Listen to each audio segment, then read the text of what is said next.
Hello everyone and welcome back to the Ryan Retro channel. In today's video we're doing a Nintendo Switch shootout between the Snapdragon 865, the Snapdragon 8 Gen 2, the Snapdragon G3 Gen 3 and the Snapdragon 8 Elite, using the Retroid Pocket 5, the Odin 2 Portal, the Konkr Pocket Fit and my Samsung Fold 7 phone. These three devices will be using external SD cards to run the games, but my phone doesn't have an SD card slot, so it has to run all the games internally, which in theory should help it out a little bit. But my phone also doesn't have any cooling, whereas the other three devices do have cooling fans, which may help with performance and throttling over time.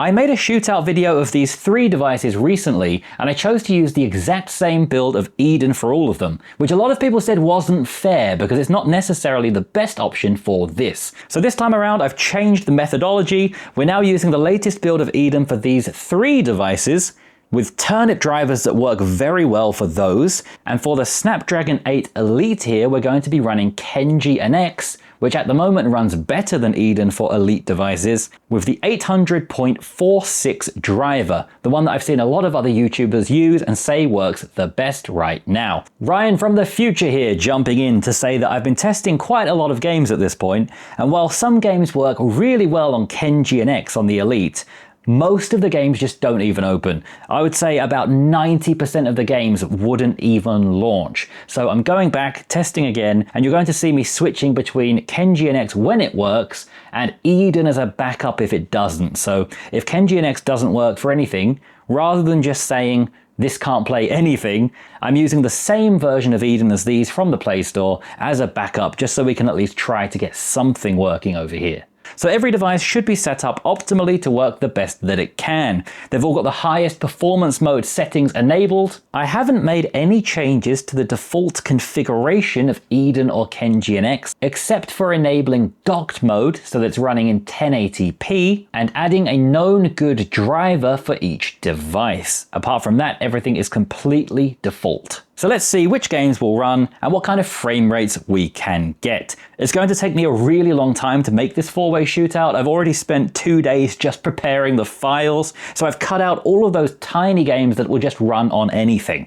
So without any further ado, let's jump into the tests. So let's jump into our first game test, Assassin's Creed The Rebel Collection, and we'll see if it can run Black Flag. Assassin's Creed Black Flag has completely frozen here on the 865. On the 8 Gen 2 we have loaded into the beginning of the game. We do have a lot of characters flashing in and out of the screen, which is something I'm quite accustomed to in this particular game. Perhaps we need a mod or something like that to fix this, because this does seem to be very common. So definitely not working perfectly and not fully loading in the HUD, so it's quite hard to get through the introduction to the game. The G3 Gen 3 has pretty much the same problem with things flickering in and out of the screen, which again makes it hard to control and complete the tutorial. On the Elite, it wouldn't load at all in Kenji-nx, so I was forced to switch over to Eden as a backup, and here on Eden we have the same experience once again. I tested this game on Kenji-nx a few weeks ago, and it actually rendered perfectly without any graphical issues. But now when I tried to replicate it for today's video, it just crashed the application. So hopefully with future updates and stability improvements, we will be able to run this game perfectly soon. And if you know about any drivers or modifications that can fix these issues, do let me know in the comments below. Let's move on to the next game. Our next game is Dragon Quest III HD 2D Remake. On these three devices we've loaded into the game. On the Snapdragon 8 Elite, it crashed on both Eden and Kenji-nx once again. I've been working my way through the tutorial on these devices. The Snapdragon 8 Elite wouldn't even open the game. The Snapdragon 8 Gen 2 here interestingly got stuck right at the beginning of the tutorial and just wouldn't continue, which is unlike this chip. The Retroid Pocket 5 got to just before where I am here and then crashed, but here the G3 Gen 3 is the only one that's still going. The frame rate on the 865 was dropping to around 24 frames per second, mostly at 30, but the occasional hiccup and dip. Here we've been at a pretty solid 30 frames per second. There have still been the occasional dips in frame rate, but it's been mostly a solid 30 so far, with all of the other ones failing to get to this point. Next up we have Dragon Quest XI-S, Echoes of an Elusive Age. Here we are into the game. This is a game that pretty much requires turnip drivers. So on the Elite here, it's just going to be an absolute mess and not be playable. So let's set that to the side for now. On the 865, we have about 24 frames per second. Not the smoothest in the world, but definitely playable. It looks pretty good, and if we lowered the resolution down to 720p, we'd probably get closer to 30 FPS, which we do seem to be hitting from time to time.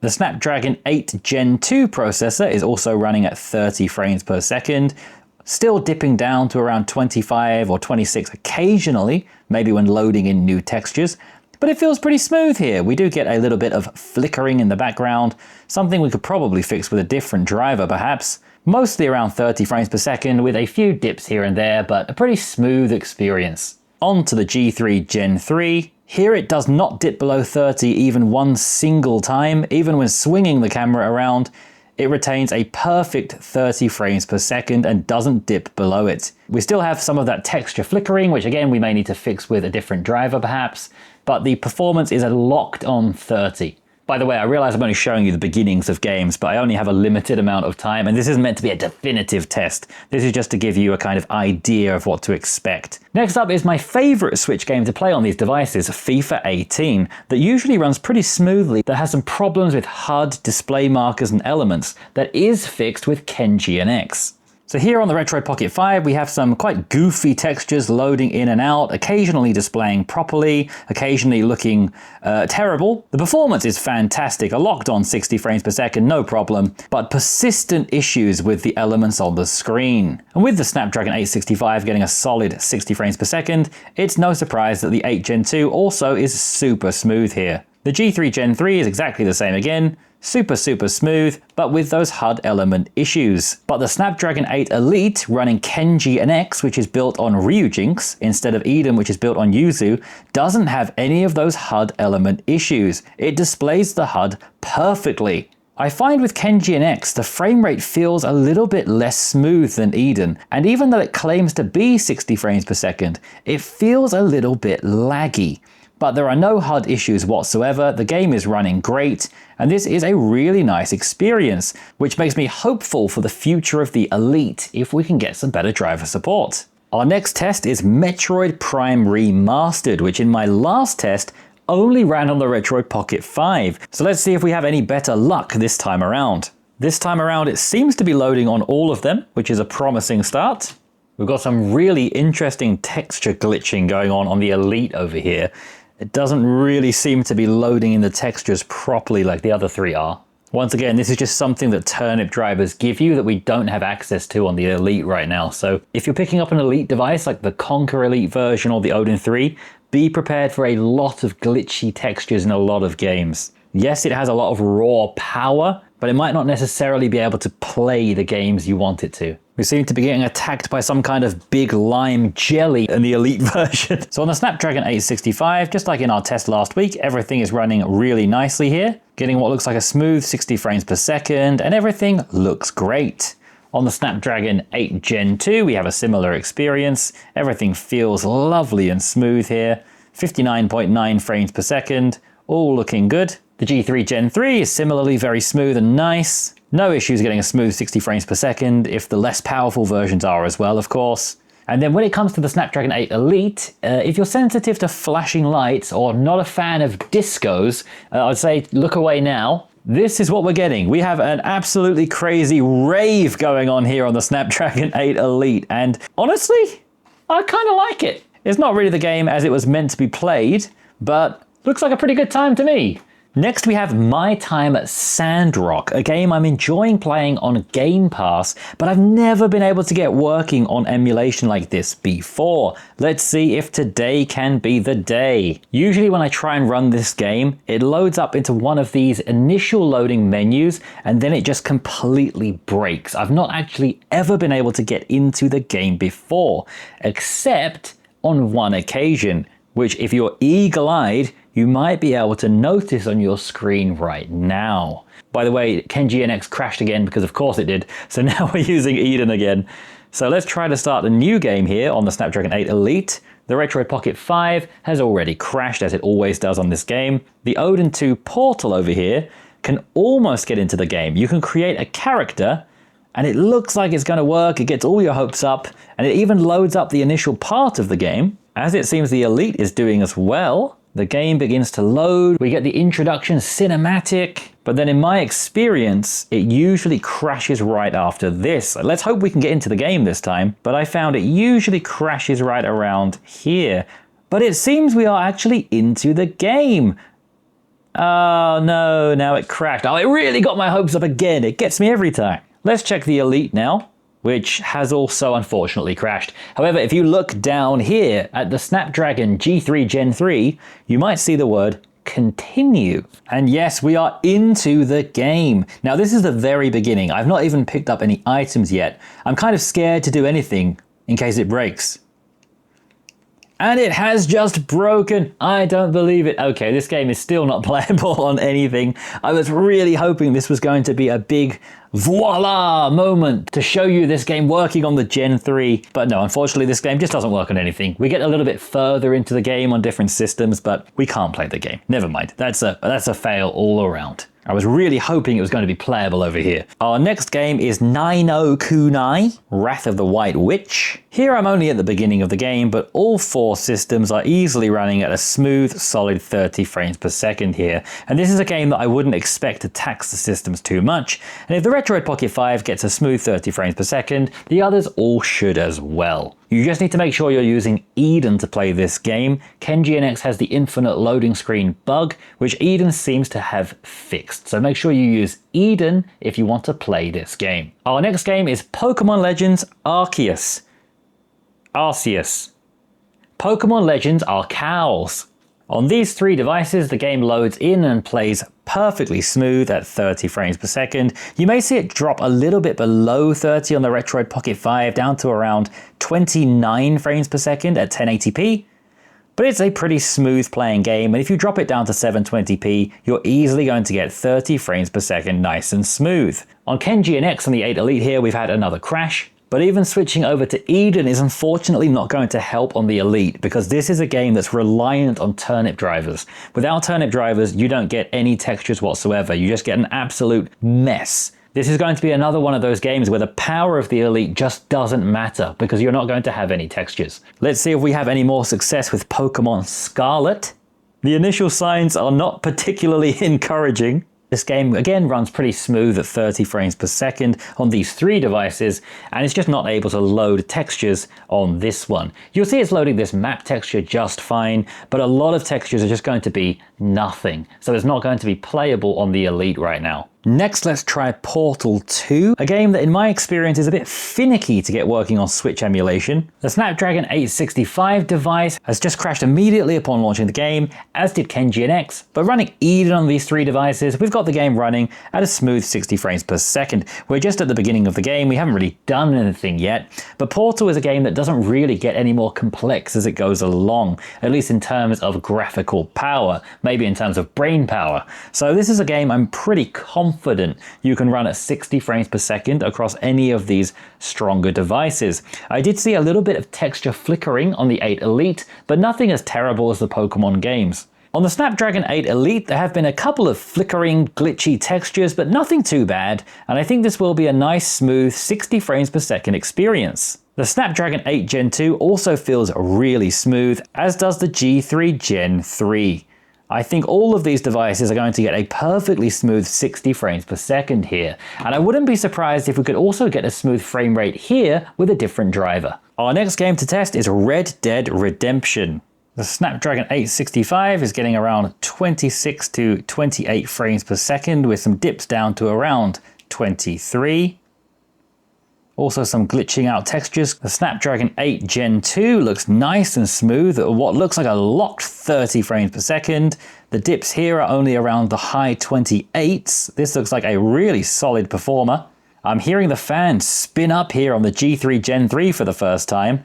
Here we have once again around 28 to 29 frames per second and feels very smooth. And here with Kenji-nx on the Snapdragon 8 Elite, we have around 24 frames per second, dipping to around 17. My phone's getting a bit hot, so to try to stop any kind of thermal throttling affecting the scores, I'm giving it a bit of a cool down now.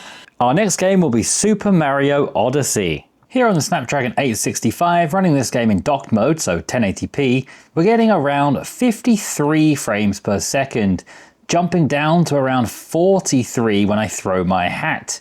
As we load in more shaders, we build and compile them, I'm sure it will run smoother, but this is a game I wouldn't expect to get a solid 60 frames per second in docked mode on the Retroid Pocket 5. The more powerful 8 Gen 2 will do much better here, running at what looks like a solidly smooth 60 frames per second. This is a great device for games like this, as it has great compatibility and great power. And here, even when building tens of shaders, we're still at 60 frames per second. And while the Odin 2 Portal is at 59.9 frames per second, the G3 Gen 3 Konkr Pocket Fit is at 60.0, likely getting somewhere well above 60 frames per second for the most part. And if you'd like to see me do a future video where I uncap the frame rate to see just how high of an FPS we can get, let me know and I'll try that out. Even when spamming actions here, I can't really get it to go below 58 or 59 frames per second. It's just running really well here. The Snapdragon 8 Elite frame rate is more all over the place.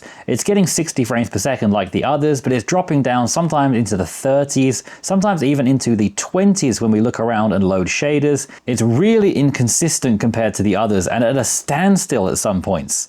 Once again, once we load shaders, I'm sure it will be okay, but it's not running as smoothly as some of the other devices. Now we're going to finish this video off with 3 big games. First of all, Breath of the Wild. On the Retroid Pocket 5 here, we have mostly a smooth 30 frames per second. As we're running around something looking over the vast landscape here, it will drop down to around the mid-20s occasionally, but when you're down on the ground just fighting enemies nearby, you can get a pretty smooth 30 frames per second, especially if you're running at 720p and using one of the Mr. Purple turnip drivers. Let's just jump off the edge here like a maniac, and we get a nice 24 frames per second while jumping to our doom. Here with the latest Mr. Purple driver on the Odin 2 Portal, we once again have 30 frames per second with the occasional dips when building huge shaders. And let's see how it's affected when we jump to our doom. Solid 30 frames per second the whole way to the end. Here on the G3 Gen 3, we once again have 30 frames per second, but this time around it does not drop below 30 even once. Nothing I do can possibly make it drop below 30 frames per second, so we must just be getting so much higher than 30, it can't even drop that low. And as we jump off to our doom, it did not drop below 30.0 even once. On the Snapdragon 8 Elite, we have more power than the G3 Gen 3, but I'm just not able to get this game loading right now. I've tried various drivers, I've tried Kenji-nx, I've tried Odin, the game just doesn't open. Next up, our penultimate game, Tears of the Kingdom. This game's an interesting one because it's the only Switch game I know of that doesn't actually like turnip drivers. And in most cases, it won't even open if you use a turnip driver. So only for this one game, I'm going to switch all of the drivers to the default driver for that system, except for the Elite, where I can keep using the Qualcomm driver we've been using so far. The results of this one have been really interesting. So I originally set these all back to their default driver, but that didn't actually fix them. It did fix the Retroid Pocket 5, which is something I know very well, but it didn't fix the Odin 2 Portal. I actually had to continue using turnip drivers to get this to load, and it took a few times to load in. The Elite loaded in first time with no issues, but the Pocket Fit was really tricky to get working. I tried 2 different Qualcomm drivers, various turnip drivers, and in the end, it was actually my fabled loved turnip 9v2 driver that finally got us into the game.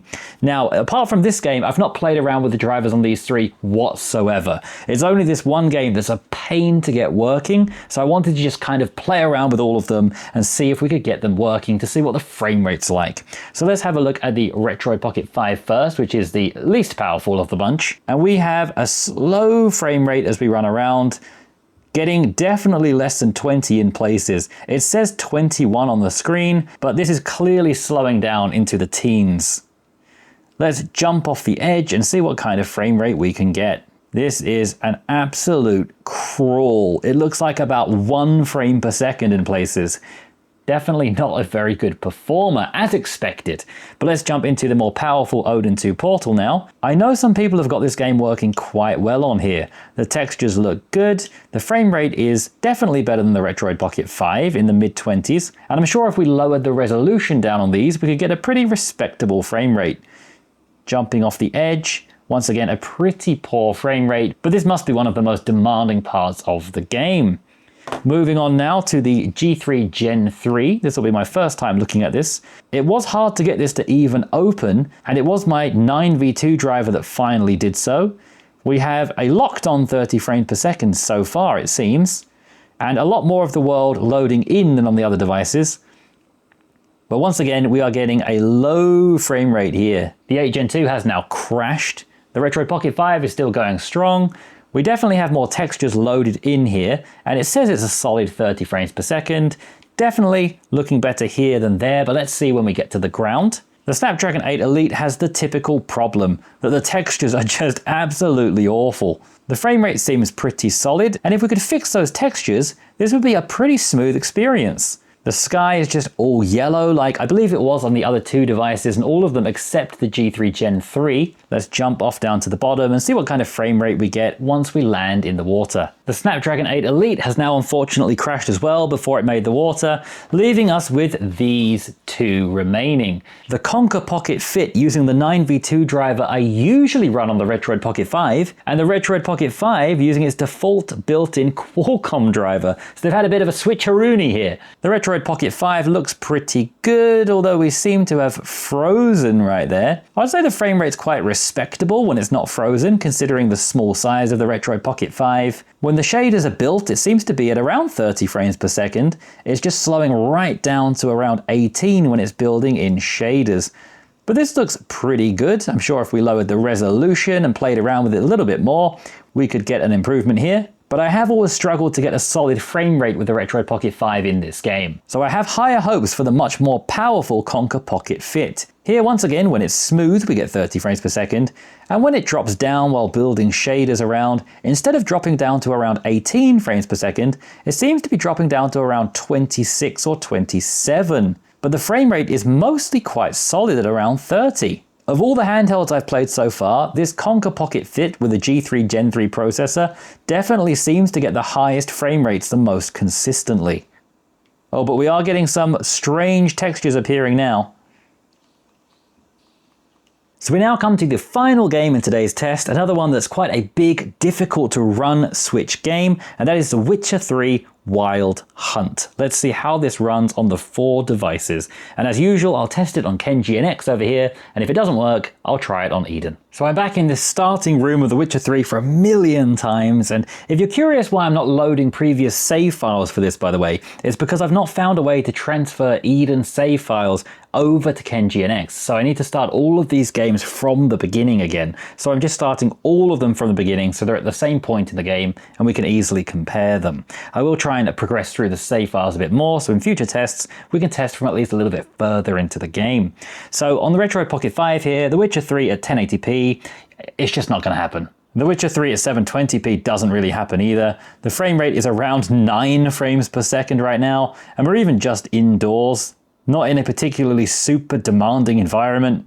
So yeah, we're getting around 13 frames per second. This is not going to be playable at all. It even just dipped to what looked like about 6.